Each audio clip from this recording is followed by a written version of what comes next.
Hello, everybody. Welcome again to our channel, Opening Up the Closet.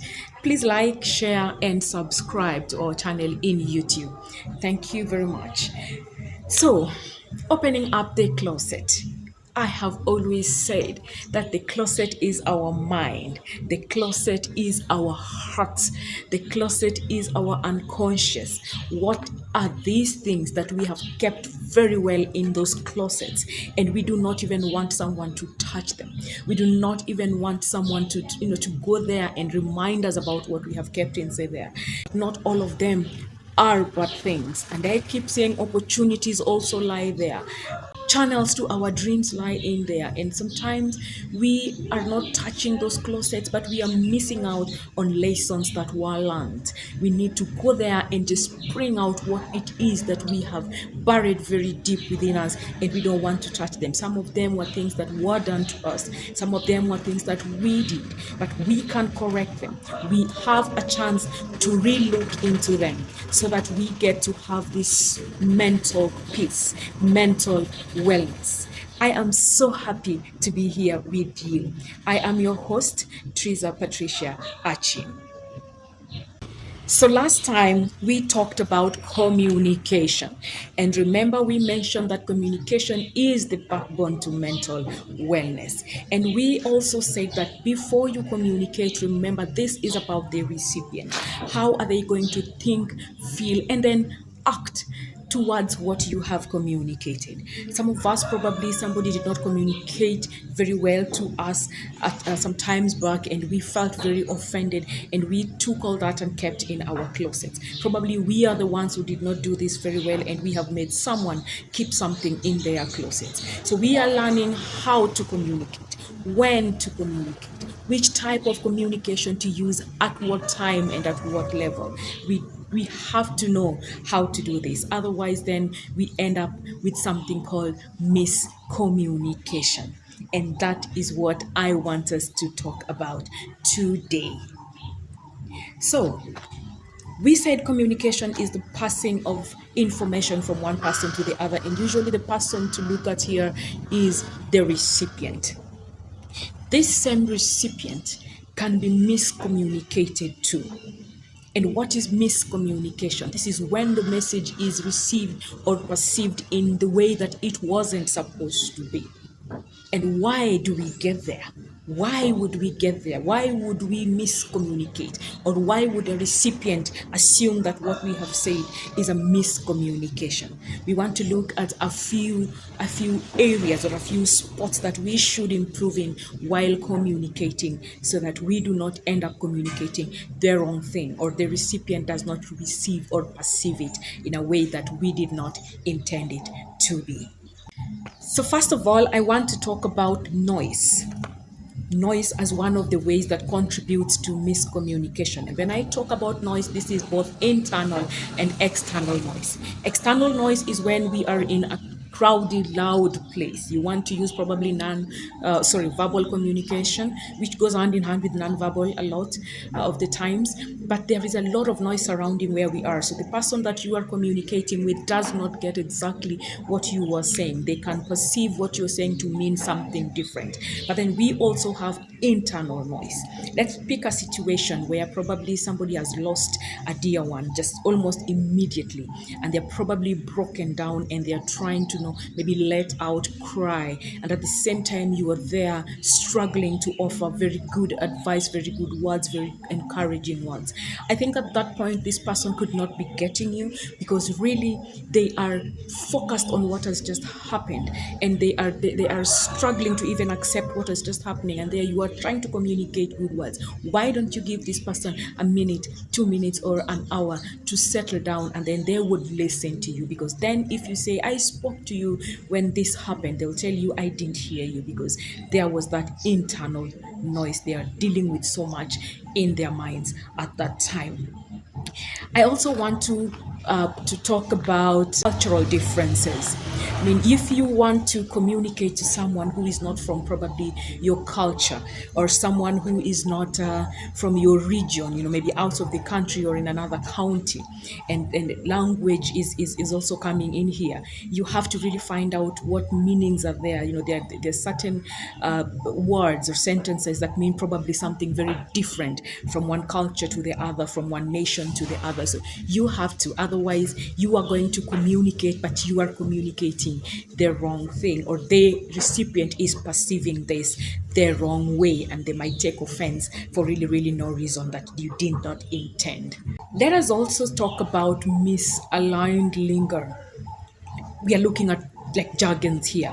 Doctors, a doctor comes and says that you have probably peripheral edema, and they do not expound on this, and you do not ask, and you leave and go home and tell other people also who do not understand what peripheral edema is, while this is just a swollen ankle, and you're thinking, oh God, I'm going to die, because you did not ask and the doctor did not make you understand what that means. So this can actually sometimes also cause a lot of miscommunication.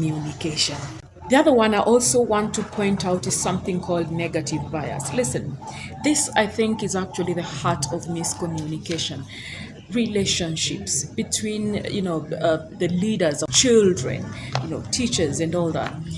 Let me take a clear example in a relationship where you pick up your telephone and you want to call the other partner, and the other partner does not pick probably twice or thrice, and probably there has been a small problem within the family, and then quickly you run and you start making judgments, and thinking, oh, this person is trying to communicate something to me, probably he's having an affair. If it is my parent, probably they just don't want to listen to me. If it is my boss, probably they're thinking, I want to ask for permission again, and if the boss calling and you're not picking, the boss is thinking, oh, this one is probably a truant. So negative bias, and this fills our head so much, and we come up with ideas and solutions that are probably not even right.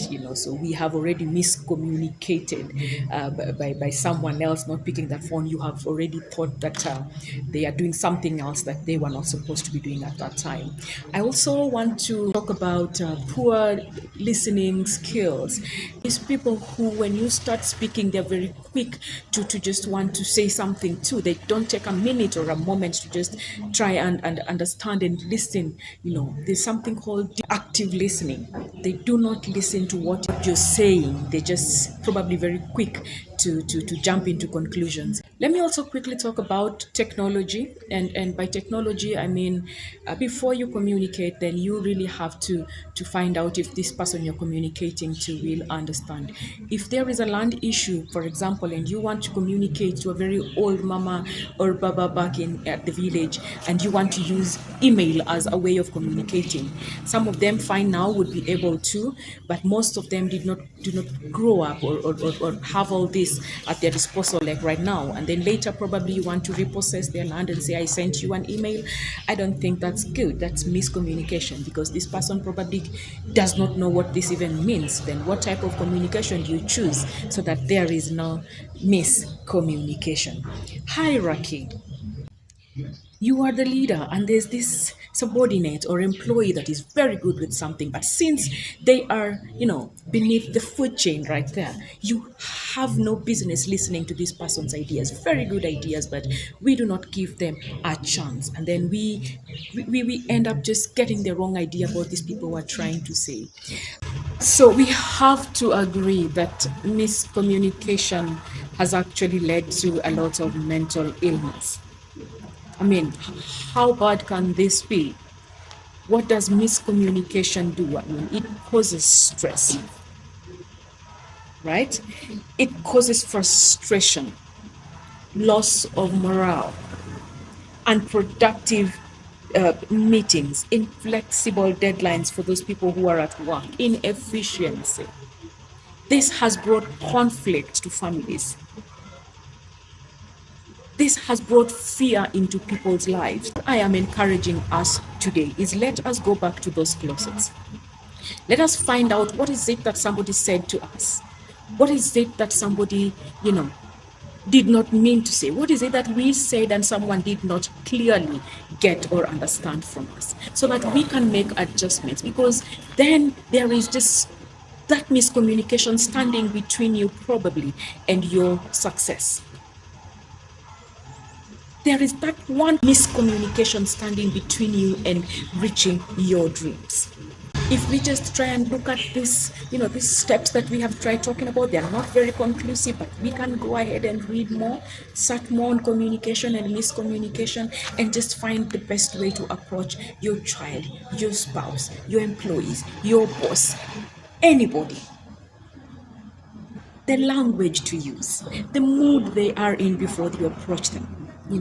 What type is this supposed to be documented? Is it supposed to be just verbally spoken and let go? What is stopping you from just picking up a telephone and saying, sorry, I made a mistake? Or just saying, can we have a meeting? Can we correct this that did not happen very well? So I am encouraging us to get to our closets and find out what it is that is stopping us or pushing us back. Let us get miscommunication out of those closets today. I am so grateful for being here with you. Thank you. Thank you very much. Don't forget to send us an email or call in. Until next time, God bless you.